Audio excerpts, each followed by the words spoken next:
राधे राधे मित्रों, जय गौ माता। गाय मैया का हमारे जीवन में बहुत महत्व है। गाय सिर्फ दूध लेने के लिए नहीं पाली जाती, गाय तो हमारे परिवार के एक सदस्य के रूप में पूजित की जाती है, उनकी अर्चना की जाती है। गाय का दूध भी बहुत महत्वपूर्ण है। गाय के दूध में हर तरह के पोषक तत्व रहते हैं, इसीलिए छोटे बच्चों को यदि माँ का दूध ना उपलब्ध हो पाए तो उसको गाय के दूध से ही हम जीवन यापन की शुरुआत करते हैं। वैसे भी आपने देखा होगा, पूरे प्राणी जगत में समस्त प्राणी अपने शिशुओं का जो प्रथम भोजन है, प्रथम जो पोषक तत्वों की आपूर्ति है, दुग्ध के माध्यम से कराते हैं, चाहे वो जीवन भर मांसाहार पर निर्भर हैं। शेर भी अपने बच्चों को दूध से ही पालती है। तो दूध का भी हमारे जीवन में बहुत महत्व है। और गाय के दूध की तो इतनी उपयोगिता है कि छोटे बच्चे, वृद्ध, बूढ़े और मरीजों के लिए, जो रोग पीड़ित हैं, उनके लिए सिर्फ दुग्ध आहार के सहारे ही हम उसका उपचार करते हैं। तो दूध की बहुत उपयोगिता है। यद्यपि आज गाय का पालन, गाय की सेवा हम दूध के निर्भर रह के तो नहीं कर सकते, क्योंकि दूध तो न तो इतनी मात्रा में पैदा होता है, ना हमारी गौ माता इतना दूध देती है। वैसे भी आपको जानकर आश्चर्य होगा कि भारत दूध उत्पादन में आज नंबर 1 है।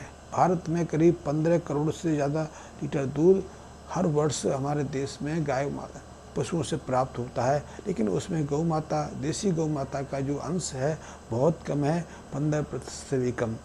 50% तो अंश तो भैंस के माध्यम से आता है, फिर जर्सी गाय के माध्यम से आता है, फिर बकरियों के, ऊँट के माध्यम से या याक के माध्यम से आता है। तो गाय का तो उतना दूध हमें उपलब्ध होता नहीं, और गाय का दूध तो बहुत सस्ता भी रहता है। यद्यपि अब कुछ लोग हैं जो देसी गाय का दूध 100 रुपये से ज़्यादा पर लीटर के हिसाब से बेच पाते हैं, लेकिन उससे गाय को पालना, गाय की सेवा करना हमारे लिए संभव नहीं है। लेकिन गाय और भी चीज़ देती है और वो बहुत महत्वपूर्ण है, और इन चीज़ों का महत्व अब दिनों दिन बढ़ता जा रहा है।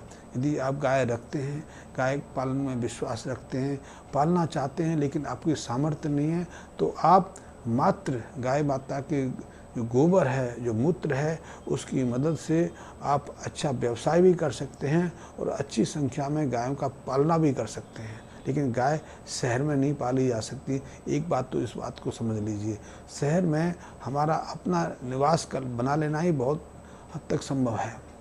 हम दो चार कमरों के मकान में रह सकते हैं, कई लोगों को तो 2 कमरे का मकान भी उपलब्ध नहीं है। तो ऐसे में आप गाय को कहाँ रखेंगे? गाय को छत पर तो रख नहीं सकते। तो गाय तो हमेशा ग्रामीण क्षेत्रों में ही पाली जा सकती हैं, लेकिन ग्रामीण क्षेत्रों में गाय की सेवा यदि आपने करनी है तो गाय के गौमूत्र और गाय के गोबर से भी आप अपनी आर्थिक स्थिति को सुदृढ़ कर सकते हैं और गाय की अच्छी तरह से सेवा कर सकते हैं। गाय के गोबर की बहुत उपयोगिता है। गाय के गोबर की पहली उपयोगिता यही है कि गाय के गोबर से जो कंडा बनाया जाता है उसे ईंधन के रूप में प्रयुक्त करते हैं। पहले तो गाय के कंडे का ईंधन के रूप में भोजन बनाने के लिए काम आता था। अब भोजन तो हम गैस पर बनाने लगे, चाहे वो गैस हानिप्रद हो, चाहे भोजन के स्वाद को खराब कर दिया हो, भोजन को विषाक्त कर दिया हो, लेकिन आज एक प्रचलन हो गया है, साफ़ सुथरा किचन चाहिए। अब हमें रसोई नहीं चाहिए। भोजन चाहे पौष्टिक रहे या विषाक्त हो जाए, हम उस पचड़े में नहीं पड़ते, हम तो गैस पे बनाते हैं। लेकिन जब हम भोजन चूल्हे पे बनाते थे, सिगड़ी पे बनाते, तब हमारे लिए गाय के गोबर की, गाय के कंडे की बहुत उपयोगिता थी। लेकिन गाय का कंडा सिर्फ भोजन बनाने के काम नहीं आता, हलवाई को काम भी आता है, छोटी मोटी इंडस्ट्री चलाने के भी काम आता है।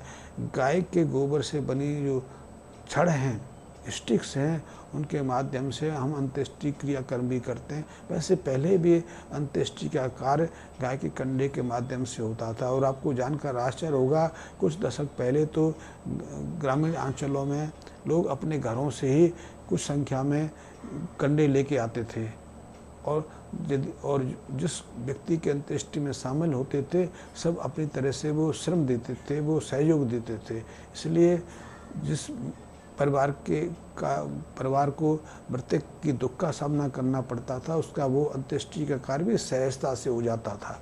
अब तो ये प्रचलन समाप्त हो गया। अब तो वैद्युत सब मशीनें आ गई। चलो ये बात अलग है। गाय के ईंधन का हम और भी उपयोग कर सकते हैं, आज भी करते हैं, इंडस्ट्री में भी लगा सकते हैं, गाय के ईंधन के रूप में जो प्रयोग की तो कुछ और भी आवश्यकता है। लेकिन मैं एक बताऊं, गाय की एक और उपयोगिता है, वो उपयोगिता भारत में ज़्यादा सफल नहीं हो पाई है। वो उपयोगिता है गाय के गोबर से बायोगैस बनाना। बायोगैस तो खाना बनाने के भी काम आती है, हम मशीनें चला सकते हैं, हम अपने व्हीकल्स को, स्कूटर है, मोटरसाइकिल है, कार है, स्कूटर, ट्रक है, बस है, बहुत सारी चीज़ों का उसको चला सकते हैं। हम आटा पीस सकते हैं, हम पानी को ज़मीन से ऊपर खींच सकते हैं, जैसे कि ट्यूबवेल चलाने। बहुत सारी मशीनों को भी हम बायोगैस की जो गैस है उसके माध्यम से काम में ले सकते हैं। आपको जानकर आश्चर्य होगा, भारत में पहला जो बायोगैस का प्लांट था अंग्रेजों के समय करीब 1853 के आसपास लगाया गया था। उसके 4 साल के बाद तो भारत में अंग्रेजों के विरुद्ध प्रथम विद्रोह की शुरुआत हुई थी और अंग्रेजों के यहाँ ब्रिटेन में पहला जो बायोगैस का प्लांट था वो 1895, यानी कि हमारे यहाँ जिस बायोगैस की शुरुआत हुई थी उसके 35-36 साल के बाद वहाँ शुरुआत हुई थी। भारत में आज सैकड़ों बायोगैस के प्लांट हैं, लेकिन वो ज़्यादा कामयाब नहीं है। सरकार और ग्राम पंचायत या दूसरी जो ग्राम उद्योग संस्थान हैं सब्सिडी देकर ऐसी चीज़ें तो स्थापित कर देती हैं, लेकिन ना तो जो शुरुआत करते हैं उनको कोई जानकारी होती है, ना पूरी जानकारी कोई देने को तैयार है, इसलिए ज़्यादातर ऐसे बायोगैस प्लांट अनसक्सेसफुल हो जाते हैं। वैसे पिछले कुछ वर्षों से एक और क्रिएशन की शुरुआत हुई है, एक और नई शुरुआत हुई है, वो है CNG प्लांट लगाना, जिनमें गाय के गोबर का प्रयोग हो। ऐसे गाय के गोबर के साथ में दूसरे पशु हैं, चाहे वो भैंस है, चाहे बकरी है, भेड़ है, घोड़े हैं, इनके गोबर का इस्तेमाल भी बायोगैस के रूप में जो गैस पैदा करने के लिए होता है। लेकिन जो CNG के प्लांट आजकल लग रहे हैं, जिसमें सरकारें तो कई सौ करोड़ रुपए खर्च कर रही हैं, लेकिन उनमें से भी ज़्यादातर प्लांट कामयाब नहीं है, क्योंकि उनके पीछे पूरी गंभीरता नहीं है, पूरी दक्षता नहीं है। यदि आप उसमें सही तरीके से प्रवेश करेंगे, सही तरह से शुरुआत करेंगे, तो निश्चित रूप से आप इसको न केवल सफल कर पाएंगे बल्कि अपनी और उस पूरे एरिया की समृद्धि का कारक भी बन पाएंगे। क्योंकि यही बायोगैस के प्लांट विदेशों में आज भी सफलतापूर्वक संचालित हो रहे हैं, चाहे वो अमेरिका हो, चाहे फिनलैंड हो, ब्रिटेन हो, कनाडा हो, ऑस्ट्रेलिया हो, चाइना हो, हर देश में आजकल गौ आधारित जो गोबर है, गौमूत्र है, उससे ऐसे बायोगैस प्लांट, ऐसे बायोगैस CNG प्लांट काफ़ी हद तक कामयाबी की स्थिति में हैं।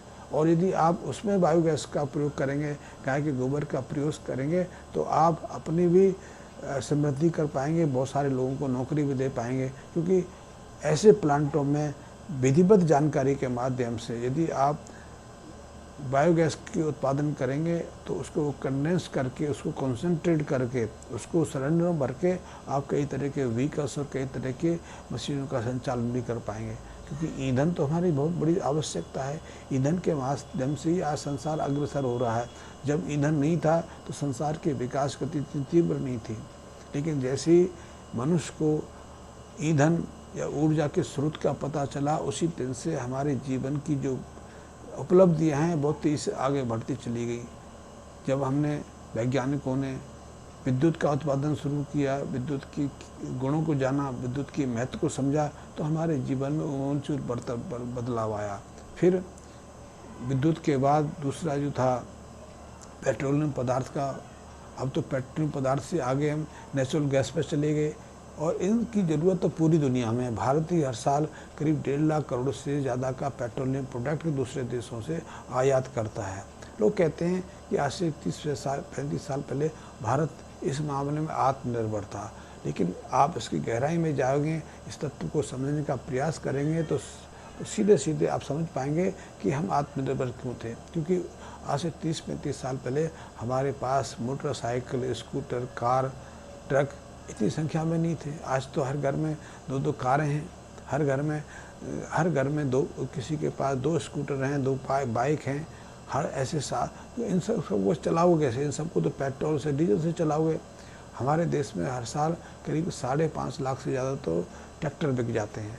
हर साल 20 लाख से ज़्यादा कार और दूसरे व्हीकल्स हमारे देश में बिकते हैं। इन सबको चलाने के लिए तो आपको इतनी मात्रा में पेट्रोलियम प्रोडक्ट की आवश्यकता है। भारत में तो इतना पेट्रोलियम प्रोडक्ट का उत्पादन होता नहीं सर, इसलिए उनको चलाने के लिए विदेश से आयात करना पड़ता है और विदेश की शर्तों के अनुसार ही चलना पड़ता है। जिस कीमत को वो निर्धारित करते हैं उसी पर खरीदना भी पड़ता है। नहीं खरीद करोगे तो आपके सारे व्हीकल्स डिस्प्ले हो जाएंगे। यदि सरकारों की देखा जाए तो पूरे देश में सरकारों के पास से 1 लाख से ज़्यादा तो बसेस ही होंगी जो ट्रांसपोर्टेशन की रखी गई हैं। उनको चलाने के लिए भी तो डीजल चाहिए, तो वो डीजल विदेशों से मंगाया जाएगा। तो एक तरह से आज कोई भी सरकार बिना ईंधन के सहारे अपने को आगे तक नहीं बढ़ा सकती, अपनी जो कार्य योजना है उनको क्रियान्वित नहीं कर सकती। तो ईंधन की बहुत आवश्यकता है। ईंधन के माध्यम से मरीज रोगी एक स्थान से दूसरे स्थान पर पहुंच पाते हैं। जब मरीजों की सेवा करने वाले, मरीजों को सर्विस देने वाले डॉक्टर नर्स भी उन्हीं के माध्यम से चल पाते हैं। रेलवे का सिस्टम हो, ट्रांसपोर्टेशन का हो या दूसरी बसेस का हो, कार का हो, सब कुछ आज ईंधन पर निर्भर है। ट्रैक्टर चलाने के लिए भी ईंधन चाहिए, तो इन सब के लिए हम दूसरे पर निर्भर हैं। लेकिन ईंधन की इस आवश्यकता को काफ़ी हद तक यदि हम प्रयास करें तो गाय के माध्यम से, गाय के गोबर के माध्यम से हम हल कर सकते हैं। और यदि हल करेंगे, हम क्षेत्र में आगे बढ़ेंगे तो हम एक इंडस्ट्री भी डेवलप कर सकते हैं। इससे हमारी आर्थिक उन्नति तो होगी, हम 10-50 लोगों को अपने यहाँ नौकरी भी दे सकते हैं, कार्य देने की सामर्थ्य भी पैदा कर सकते हैं। गाय की और भी उपयुक्त हैं। गाय के जो गोबर है, गौमूत्र है, उसका औषधि रूप में प्रयोग होता है। लेकिन एक चीज़ और भी है जिस पे आप भी काम कर सकते हो, मैं तो काम कर ही रहा हूँ।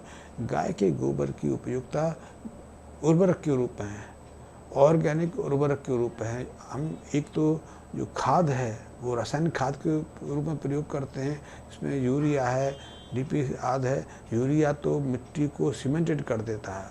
यदि आप यूरिया का नियमित रूप से प्रयोग करते हैं तो आपके ज़मीन, आपकी भूमि की जो जल सोखने की क्षमता है, जल को संग्रह करने की क्षमता है, वो धीरे धीरे समाप्त हो जाती है और आपके खेत की मिट्टी सीमेंटेड मिट्टी जैसी बन जाती है, पत्थर जैसी चली जाती है। उसमें ना तो जीवाणु फलित होते हैं, कीट पतंगे फसलित होते हैं, न न्यूट्रिएंट बचते हैं, ना उसमें किसी तरह की नमी संचित रह पाती है और धीरे धीरे आपकी ज़मीन अनुपजाऊ होती चली जाती है। लेकिन इस समस्या को आप गाय के गोबर, गौमूत्र से बने जो ऑर्गेनिक ऑर्गन हैं उसके माध्यम से आप निश्चित रूप से दूर कर सकते हैं। वैसे लोग वर्मी कंपोस्ट जैसी खाद बनाते भी हैं, गोबर को सड़ा के भी खाद बनाते हैं, लेकिन उनकी पौष्टिकता को हम बढ़ा सकते हैं, उसमें और वृद्धि कर सकते हैं। जैसे आप यूरिया का प्रयोग करते हैं तो वो यूरिया तो कंसनट्रेटेड यूरिया है, आप जैसी डालते हैं तत्काल उसका प्रभाव देता है। चाहे मिट्टी खराब हो जाए, चाहे मिट्टी आपकी हमेशा के लिए उत्पादन खत्म कर दे, लेकिन वो कार्य करती है। लेकिन उसकी तुलना में गाय के जो गोबर का जो कंपोस्ट खाद है वो वैसा सीधा नहीं प्रभाव पड़ता। प्रभाव होता है, आपकी मिट्टी को, आपकी खेती को पुनः जान देने का ये कार्य करता है, लेकिन इसकी गुणवत्ता को हम और भी बढ़ा सकते हैं और ऐसे प्रयोग किए जा सकते हैं। तो यदि आप इसमें रुचि रखते हैं